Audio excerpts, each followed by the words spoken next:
प्यारे विद्यार्थी, आज फिर एक नए न्यू टॉपिक पर आ गए। हिंदी व्याकरण के कंप्लीट जो प्रकार वाले क्वेश्चन है, जो बोर्ड के एग्जाम में 2 क्वेश्चन कंप्लीट पूछते हैं कि भूतकाल कितने प्रकार के थे, वर्तमान काल, भविष्य काल या संज्ञा कितने प्रकार के। इस तरह के क्वेश्चन आपके एग्जाम में पक्का 1 या 2 पूछेगा।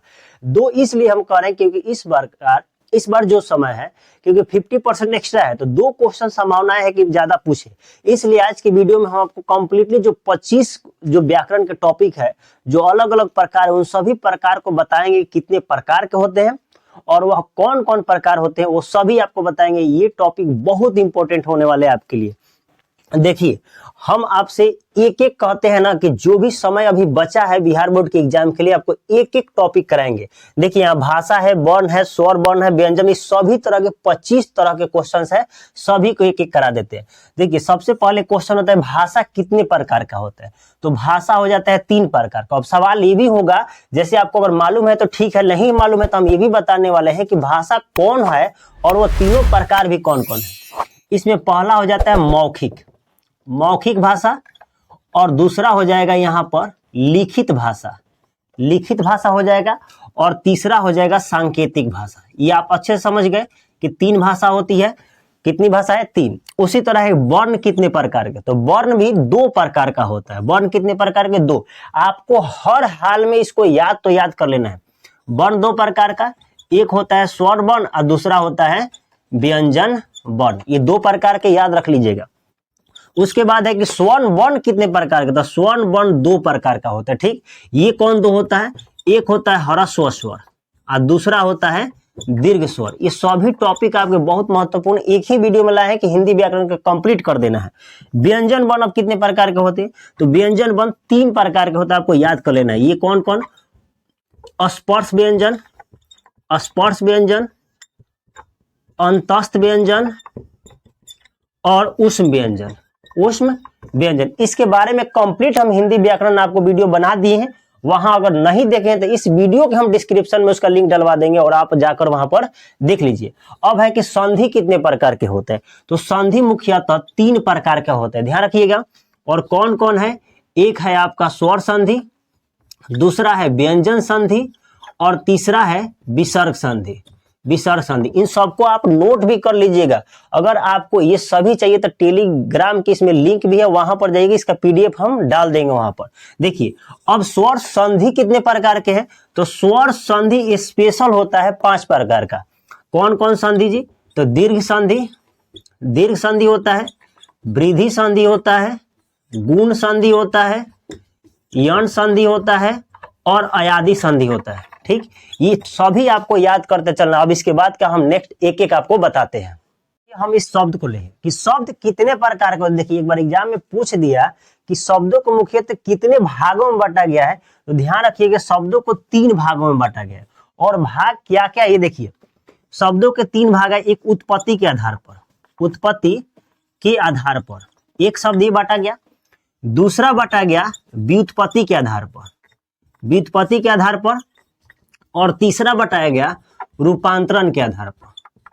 अब क्वेश्चन आपसे पूछेगा कि उत्पत्ति के आधार पर शब्द कितने प्रकार के हैं, व्युत्पत्ति के आधार पर शब्द कितने प्रकार के हैं, और रूपांतरण के आधार पर शब्द कितने प्रकार के हैं।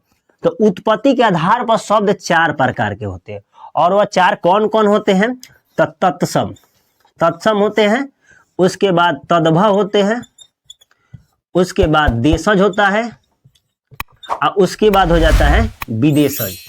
देखिए, ये चारों शब्द जो है विदेशज, ये सभी थोड़ा फास्ट आपको बता रहे हैं क्योंकि आपके एग्जाम के लिए सबसे महत्वपूर्ण ये सभी क्वेश्चन होने वाले हैं। इन सब के बारे में हम वीडियो बना चुके हैं हिंदी व्याकरण। और देखिए, व्युत्पत्ति के आधार पर पूछ रहा है, तो व्युत्पत्ति के आधार पर शब्द मुख्यतः 3 ही प्रकार के होते हैं बबुआ। देखो, पहला शब्द है यहाँ पर रूढ़ शब्द।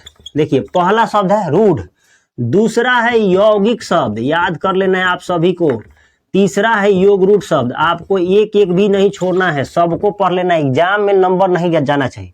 अब रूपांतरण के आधार पर, रूप के आधार पर शब्द बांट दिए गए 2 गो। रूप के आधार पर कितने हैं? 2। एक होता है विकारी शब्द, दूसरा होता है अविकारी शब्द। सभी को आपको याद कर लेना है। अब इसके बाद वाला एक एक आपको बताते चलते हैं। अब बबू आ गया कि समास कितने प्रकार है। तो समास मुख्यतः 6 प्रकार का होता है। वो 6 प्रकार क्या है, तो पहला होता है अव्ययी भाव समास। अव्ययी भाव समास, इन सभी पर हम वीडियो एक बना चुके हैं, आप देख लीजिएगा जाकर। उसके बाद है तत्पुरुष समास, तत्पुरुष समास। उसके बाद है द्विगु समास, द्विगु समास। उसके बाद है द्वंद्व समास, द्वंद्व समास। थोड़ा फास्ट बता रहे हैं क्योंकि इसमें बहुत सारे क्वेश्चन है। उसके बाद है कर्मधारय समास, कर्मधारय समास। और लास्ट में आता है बहुव्रीहि समास, बहुव्रीहि समास। आपको भी थोड़ा फास्ट पढ़ना है, एग्जाम बहुत नजदीक आ गया। देखिए अब संज्ञा की बात करें तो संज्ञा सबको याद है कि 5 प्रकार का होता है, और 5 में सबको याद है। एक व्यक्तिवाचक है, हम वाचक पाचक यहाँ नहीं लिखेंगे, आपको ध्यान रखना है। व्यक्तिवाचक है, जातिवाचक है, द्रव्यवाचक है। उसके बाद होता है समूहवाचक। इन सब का वीडियो आपको YouTube पर सब मिल जाएगा, सब हम इस डिस्क्रिप्शन के लिंक में सबका मिल जाएगा। उसके बाद भाववाचक है, ठीक। ये सभी प्रकार के साथ आपको बताते चलते। उसके बाद है सर्वनाम कितने प्रकार, तो सर्वनाम देखिए 6 प्रकार के होते हैं सर्वनाम। इसमें पहला हो जाएगा पुरुषवाचक सर्वनाम, पुरुषवाचक सर्वनाम, निजवाचक सर्वनाम, ठीक। उसके बाद आ जाएगा अनिश्चयवाचक सर्वनाम, निश्चयवाचक सर्वनाम, ठीक। इसके बाद देखिए, इसके बाद होता है संबंधवाचक सर्वनाम, और लास्ट में आ जाएगा आपका संबंधवाचक सर्वनाम के बाद आ जाएगा प्रश्नवाचक सर्वनाम, जिससे प्रश्न पूछने का कार्य होता है। इसके बाद आपको बताते हैं।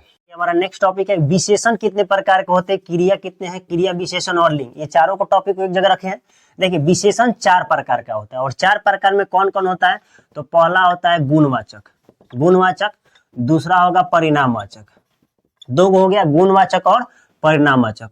उसके बाद होता है संख्यावाचक, संख्यावाचक। और उसके बाद होता है सार्वनामिक विशेषण, सार्वनामिक विशेषण। तो विशेषण कितने प्रकार के, 4। आप सभी को याद कर लेना है। क्रिया कितने प्रकार के, 2 प्रकार का होता है। एक होता है सकर्मक क्रिया, सकर्मक क्रिया। दूसरा होता है अकर्मक क्रिया। अब है कि क्रिया विशेषण कितने प्रकार के होते हैं, तो क्रिया विशेषण 4 प्रकार के होते हैं।